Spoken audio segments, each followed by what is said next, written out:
Okay, so starting over, welcome to our SIG special interest group called International Exams. Uh, my name is Aliya Hasineva. As you can see, I've been teaching IELTS for many years already. I got my doctor's degree from Durham University in the UK, and I'm a Balashak alumna. I got my CELTA. I studied for it in Tbilisi, Georgia, with some British teachers. Um, I actually took IELTS 3 or 4 times. The first time when I took IELTS, it was in 2010 and it was 7.5. And last time, my last IELTS was last year in February where I got 8.5. On top of IELTS, I have just recently started preparing students for SAT. And if you need some information about SAT and TOEFL, I can also organize some meeting with the organization which actually teaches to prepare students for SAT and TOEFL exams. I've already started that. It's quite straightforward process. If you are an English teacher, it's not that difficult for you. You just need to know the structure and some tips of how to prepare for SAT and TOEFL. As you know, SAT consists of two parts. SAT that I'm talking about is only the verbal part because I do not prepare for math.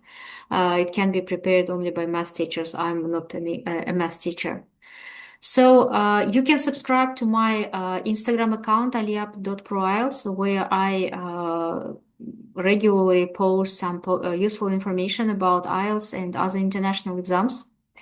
Um, so I've already created a kind of plan of what to do this year. Every month we will have a webinar on international exams.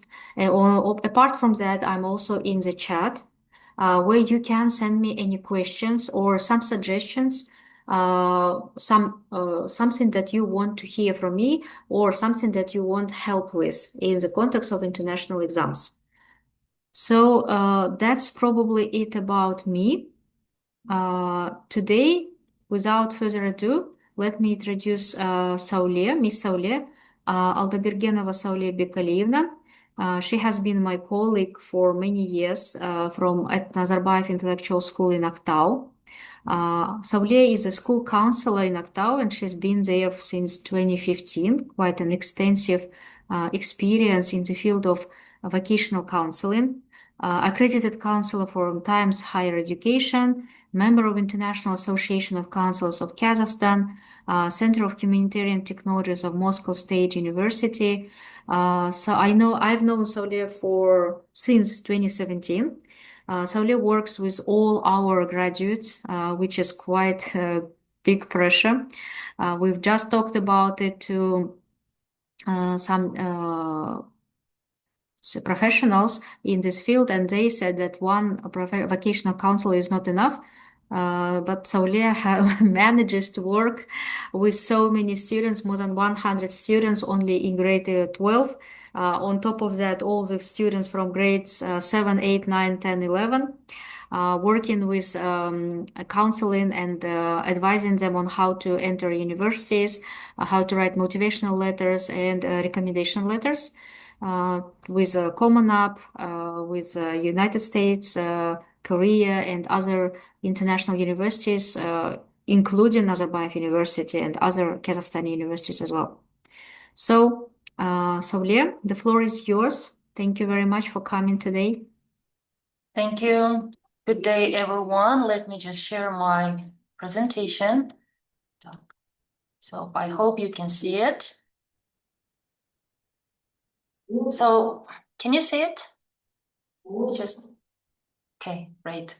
So let me start again. Yes, my name is Saule, and I have been working at NIS for like 10 more years. This is my 11th year.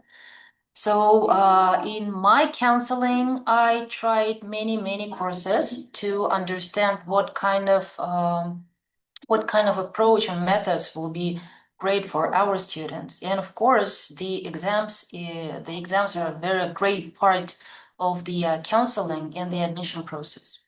So let's go to the to the exams themselves, why do we need international exams? The first one is that university require them. The minimum is an IELTS, TOEFL, the exam on your English level. It's like mandatory because they need to know in what level they can understand you, in what level you can understand all the materials they will give you during the 4 years. So this is the requirement. The second one, it's your academic potential. So the universities can measure your knowledge, your critical thinking, and whether you will handle all the academic workload or not. The third one, apart like we all know IELTS, but there's still SAT or ACT and other entrance examinations, which include math and English part.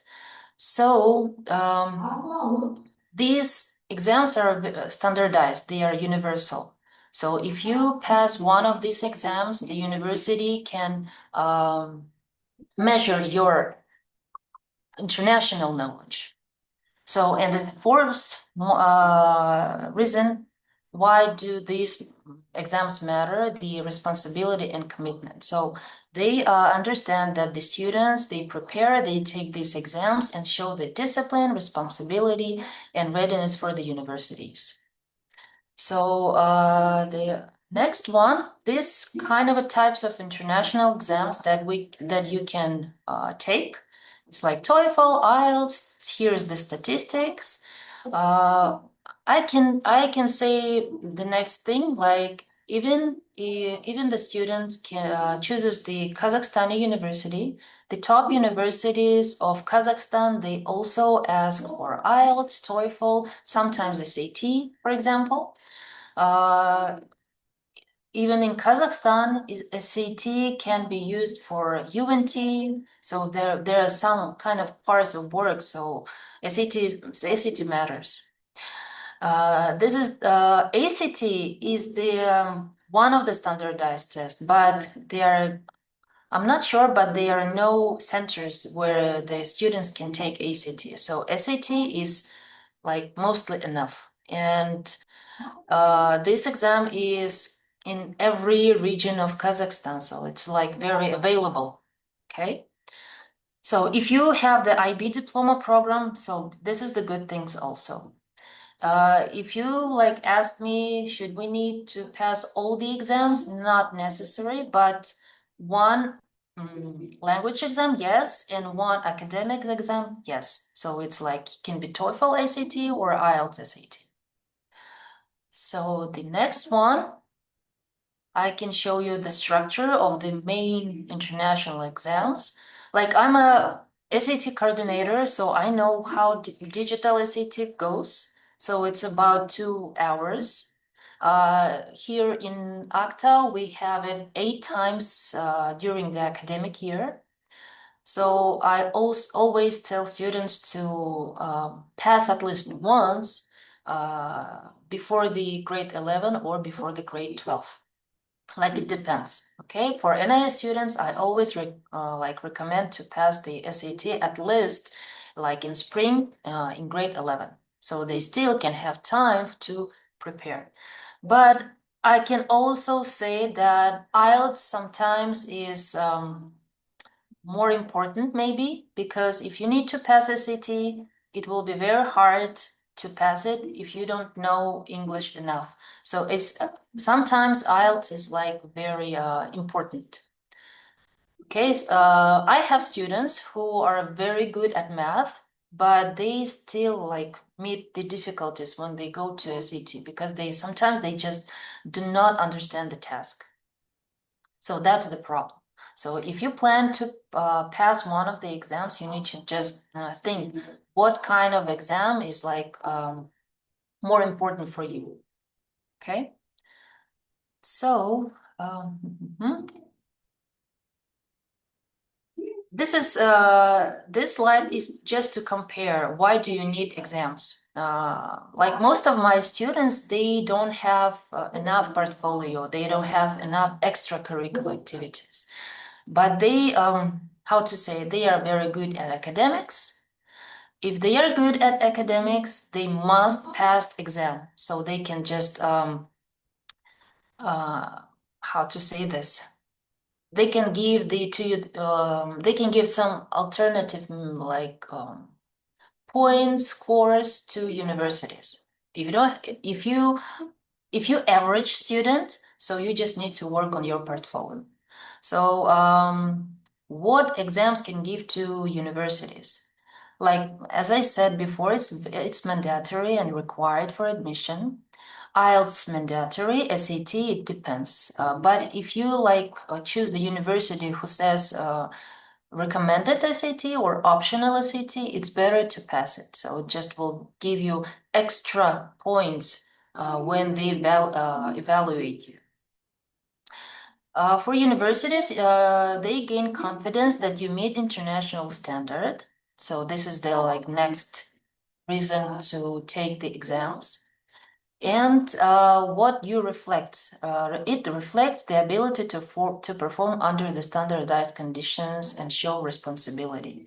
For example, when universities ask your marks, your scores, so they just can see your transcripts for the last 3 years.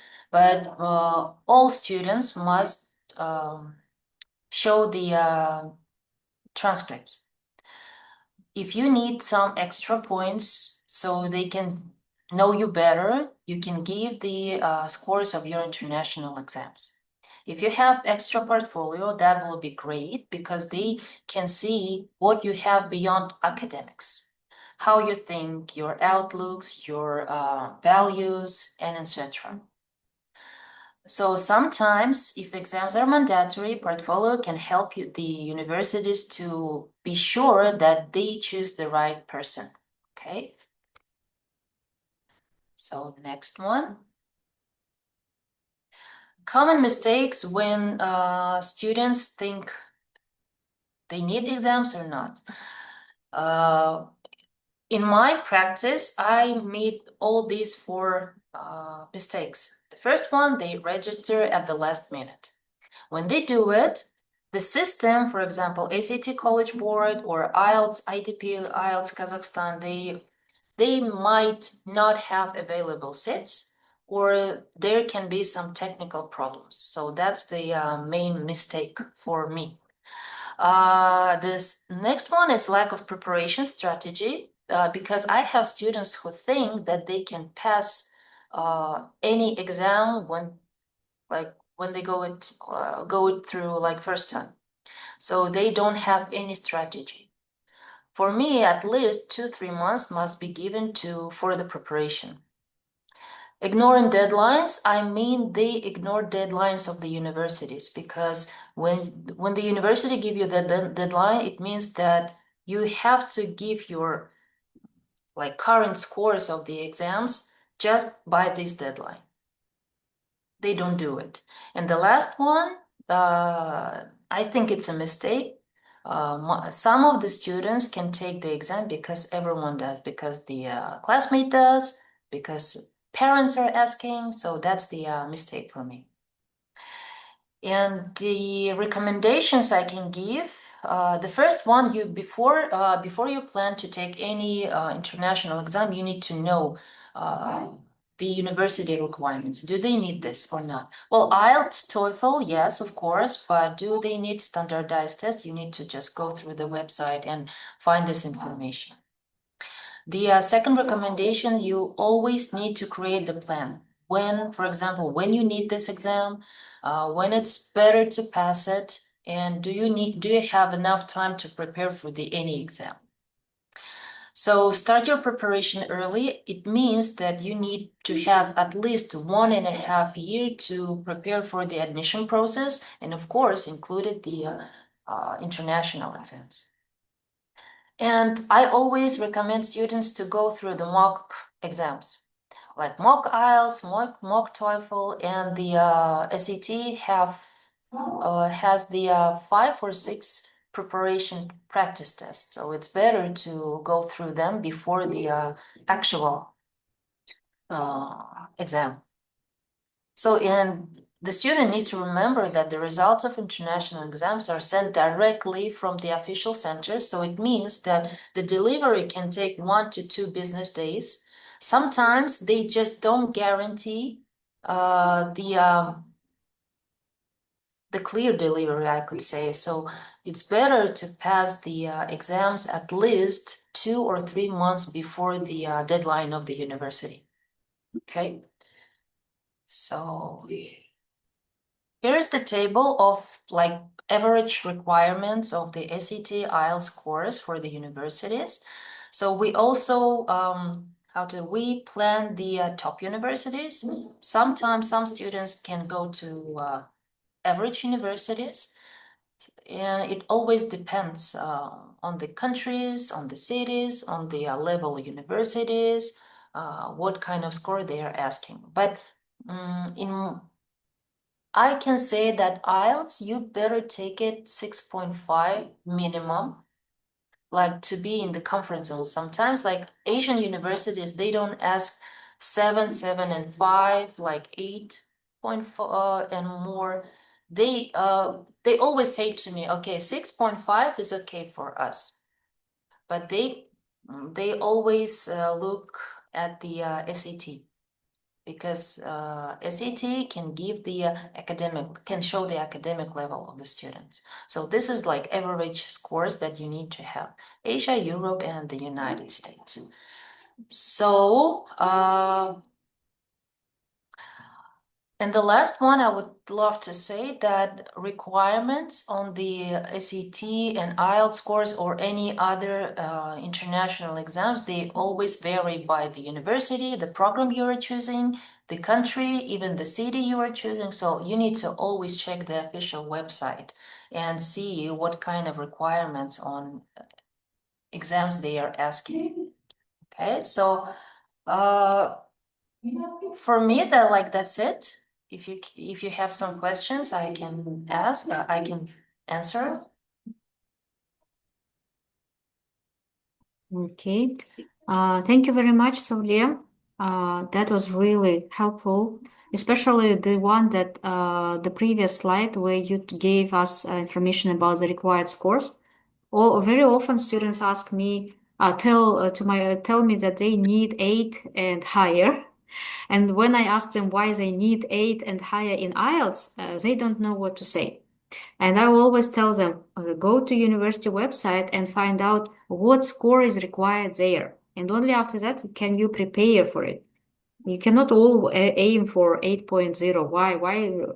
Lots of stress and pressure, right? If you can just prepare and get 6, which is very doable, 6 points, instead of aiming for something unachievable and stressful. Yes, yes. You need to set the priorities. Sometimes SET is like important, Mhm. but if you have 7.0 on IELTS, it's enough. Mhm. If you want to have more, it's just for you, because university don't do any pressure on the student. So seven is okay. So, but let's go through your transcripts, your average scores, your average score on SAT and stuff, because they are standardized. They showed like very deep level of academics. So. Mhm. So, as our webinar is called Early Steps, what would you recommend? Like, we have English teachers here, and probably they also have this problem with this question. How should students plan their time? How should they set priorities? What to take first? SAT or IELTS or TOEFL or portfolio? Let's And go when? through it. When? Mhm. Okay, so the first one, you need to analyze the level of English of the students. If it's like average, pre-intermediate, intermediate level, like A to B1, it's better, of course, to prepare for IELTS first. If the level of IELTS is enough to prepare for SAT, it's better to start from SAT, because the writing, reading part of SAT, they have a lot of vocabulary and stuff. So it can influence on your IELTS. So the balance will be great. But with the low level of IELTS or TOEFL exam, SAT will be a bit difficult. Mhm. When to prepare? It's before the graduating year. It's like for NIS students who have 12 years, it's better to prepare in the preparation in grade 10 and passing the exam in grade 11 before the admission process, before the September, the Mhm. ideal part. Like 2 years, 1.5 is okay. Mhm. Okay. Okay. And as far as I know, IELTS scores are transferred into UNT, right? Yes, yes. What about SAT? SAT, it was when the SAT was reasoning SAT and subject SAT. Digital Mm. SAT, the format is different, so it's hard to convert the results to the UNT score. So, Mm. for Mhm. example, the duration of SAT is 5 years. If some students have still have the reasoning part, but the last one was in 2022, I guess. So the next year is the last year when they can convert SAT reasoning and SAT subject to UNT. But digital SAT do not match to UNT. So that's the Mhm. problem. But IELTS, yes, you can use IELTS to for the UNT test. Yeah. Mhm. Yeah, I have this problem with many students when they don't know when to start to prepare and they just come in grade 11 in the last year, if it Mhm. is a public school, or grade 12 if it is NIS student, which is quite late for preparation for IELTS or for SAT, right? Yes, it's late, but it's like the last chance. You, Mhm. when the student comes to you, approaches you in the last year, you can take them, but you need to warn them that, okay, we can do the best. That's it. But you Mhm. don't guarantee any great results. But still, they have time for, they still have time by December of the graduating year. For example, if you think that this student can't get the 6.5, why not? They can use it. Mhm. It always depends on the university deadline. Mhm. When the students of 11th grade, like let's take NIS grade students, okay? If they come to you on like in the summer, like this summer, 11th graders, they still have 6 months to prepare.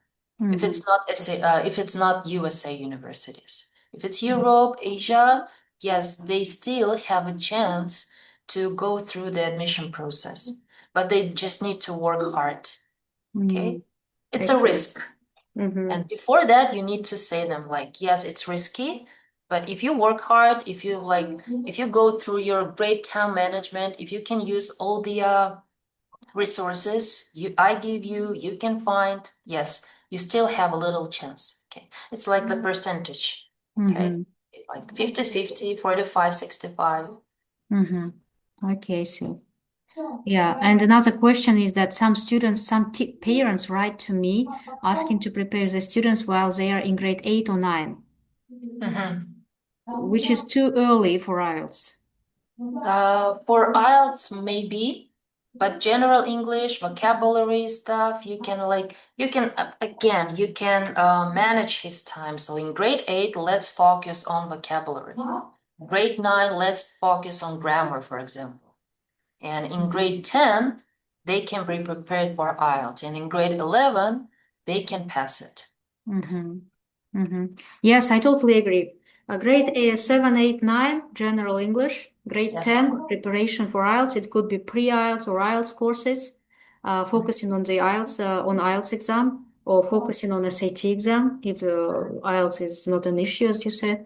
But 8, 9 for IELTS are too early. So yes, we need to start early, but correct early. General English and then IELTS.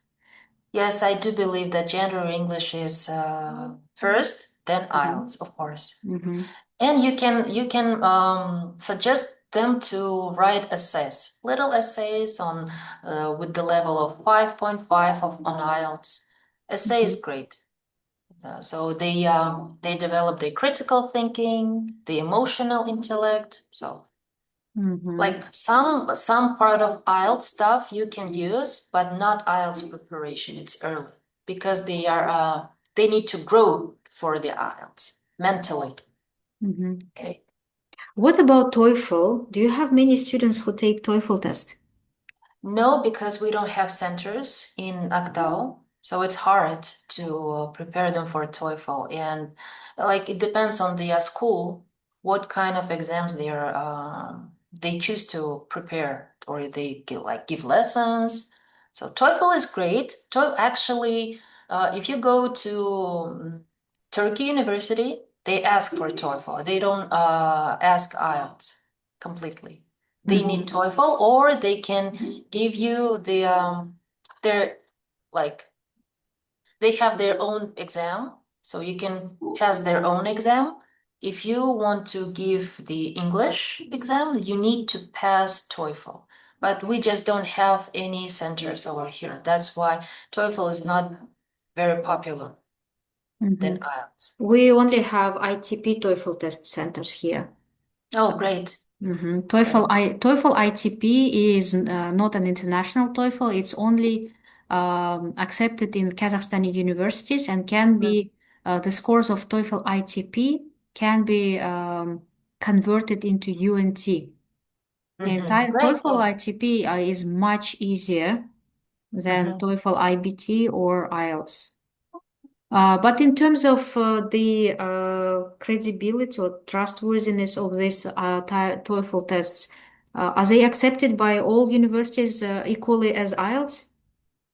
Yes, because it's like one of the standardized tests. Yes, they can be accepted. Duolingo, no, like I do not recommend them. Mm-hmm. But here's the thing. The first one, why TOEFL is not that popular? We don't have many teachers. Mm-hmm. This is the first one. Like I myself cannot recommend any teacher, like except you maybe, or like my sister, she also give the lessons on English. But that's it. We don't have any other great teachers. And the second one, I think the price is much. I'm not sure about the price on TOEFL. How much? It's a little bit cheaper than IELTS, little bit like it's all around 90,000 tenge. Oh, that's great. Mm-hmm. Okay. And it's much easier. TOEFL IBT, TOEFL ITP, they're both easier than IELTS. Great. We just need to give the information for students. They just don't have it. Mm-hmm. Like in our school, we mostly prepare for IELTS. Like we talk Mm-hmm. about IELTS all the time. This is like, it's like you need to choose one structure because Mm-hmm. universities ask for like they can accept IELTS. So students just don't want to focus on other stuff. It's like when they come to me, they always say, should we pass ACT or AP classes or SAT? Doesn't matter. The university can ask just for one exam. Mm-hmm. So they don't prepare for many. They just choose one, like Mm-hmm. focus on one exam. Mm-hmm. Okay, thank you. Araygul, Maria, do you have any questions to us? Hello, everyone. I'm so glad to joining this webinar because in this period, my daughter also eighth grader, and I want to take her to participate these exams like SAT and IELTS. And I heard today the SAT validity time is 5 years, right? Yeah, 5 years. Yes, the Yeah, duration is 5 years. I will five just show years. you again the slide I here. only SAT, yes, it's the duration is 5 years. You're mm, here, just a second, okay? yeah. Let me find it here. Mhm. The duration of SAT is, yes, it's 5 years, but the university ask the SAT and they just give you the duration. For example, for the last 2 years, you need to give the Uh, results of the like last 2 years.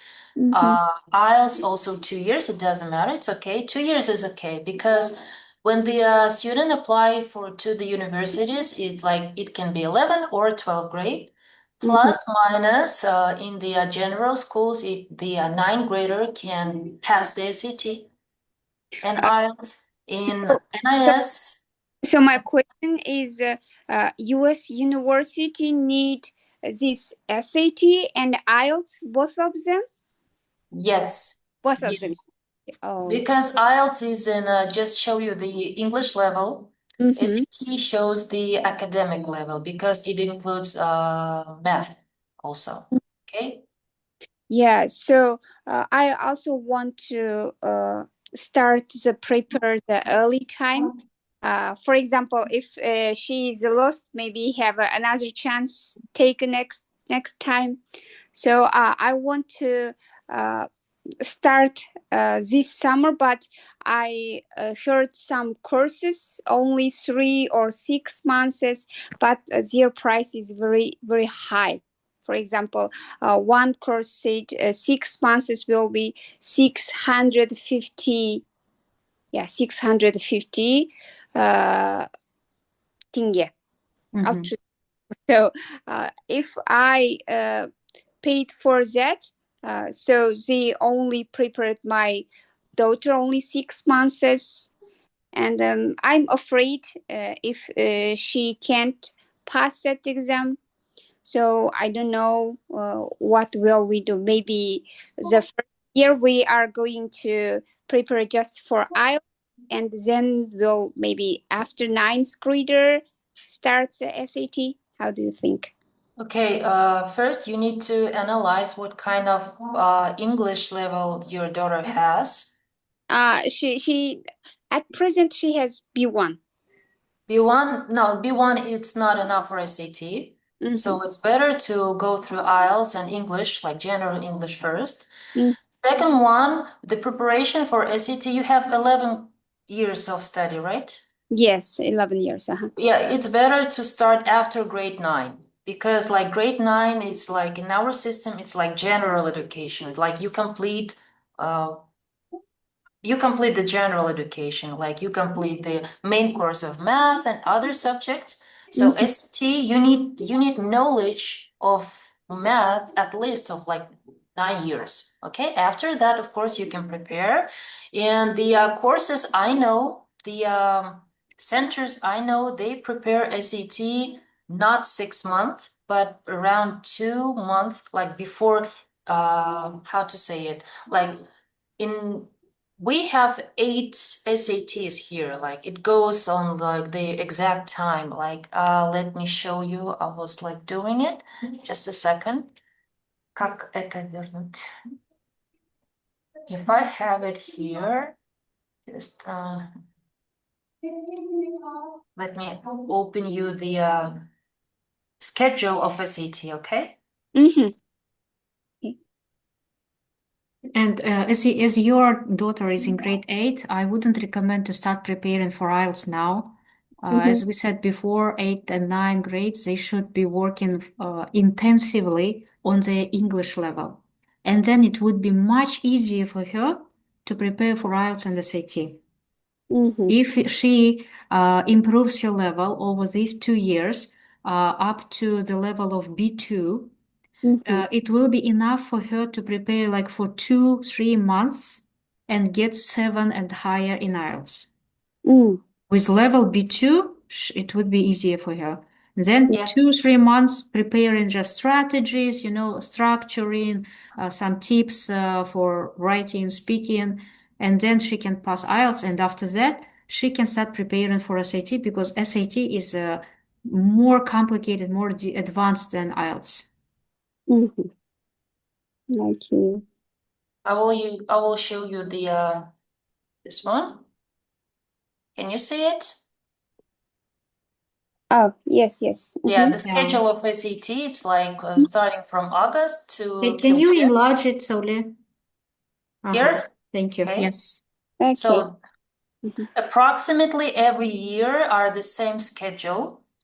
This and every like The teachers I know who prepare for SAT, they just take the student for maximum 2 months, like before any other SAT. For example, if you need to pass it in August, they can take you in July, for example, and give you like 12 lessons of SAT preparation. That's it. Because SAT is the exam, and you need to have enough knowledge to pass the exam. On SAT course, the teacher teaches you to pass the exam.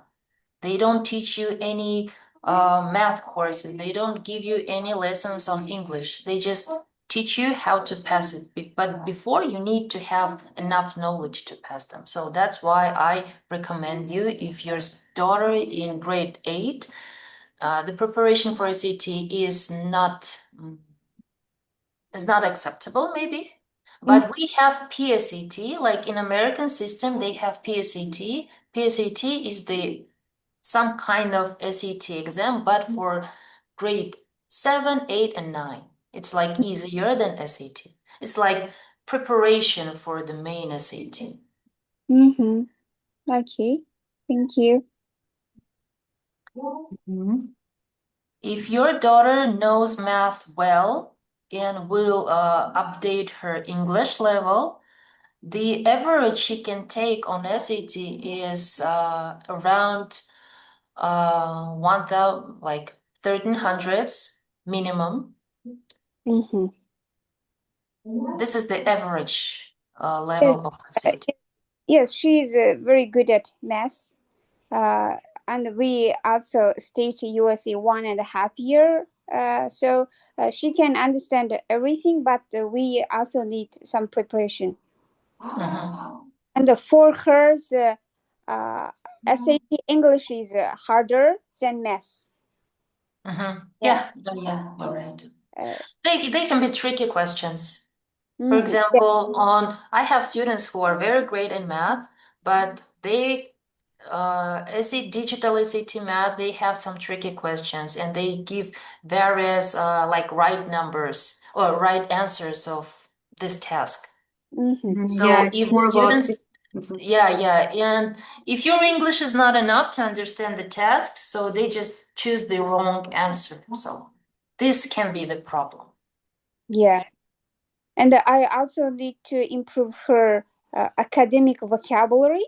And this is our, yeah, because she said when they doing some reading activity, some text is very hard to understand, some academic text, yeah. So I also need to improve her vocabulary. It's very important at present. Yes, you see, you have many other questions to to solve. Yeah. For the SAT, but preparation for SAT is about 1.5, 2 years. For in in admission process, when you want to prepare to every universities you want to apply, the preparation takes around 2 years.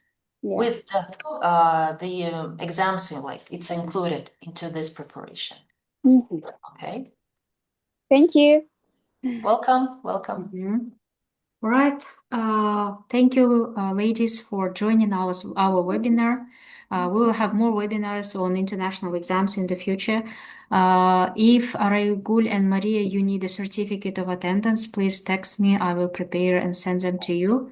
Saule, thank you very much for participating. Saule is a professional vocational counselor. So if you need some consultations, you saw her IELTS, oh sorry, IELTS, her Instagram account. So you can actually follow her Instagram account. She gives a lot of useful information there as well. And for free. Yes. Instagram is for free. Yes. And she gave like a lot. Yesterday I heard from your story, Saudi, that now Malaysia accepts our UNT certificate, right? Yes, yes. In Malaysia, they ask for they ask the high school diploma, which is 12 years. Like NIS students, they can accept them directly to the first course. So that was the problem for our students, like who study in general schools. But this year with UNT scores, they can go directly to the first they can apply to the undergraduate programs, not foundation, but undergraduate. So this is the great news for our students. I Okay. have extra things to say. Like in 2 weeks, I'm going to visit the universities of South Korea. So I will give the a lot of information, what they have, what they ask for, the general requirements. So I will show it in my Instagram. So if you are like interested in South Korea, you can just follow my Instagram and see what they have, the prices, the universities, the climate. I will show everything. So Wow. Great. yeah, I'm very happy to see the Korean universities because they are top in Asia. They are top universities in world. We have the QS World Rankings. They are like top 100 universities, top 200 universities. So this is the great thing for Korea actually, and they have scholarships. That's why I'm very happy to visit the universities. Okay. Okay, thank you. Thank you very much, everybody, for joining. Have a good weekend. See you next week. Bye. Thank you. Have a nice journey in South Korea.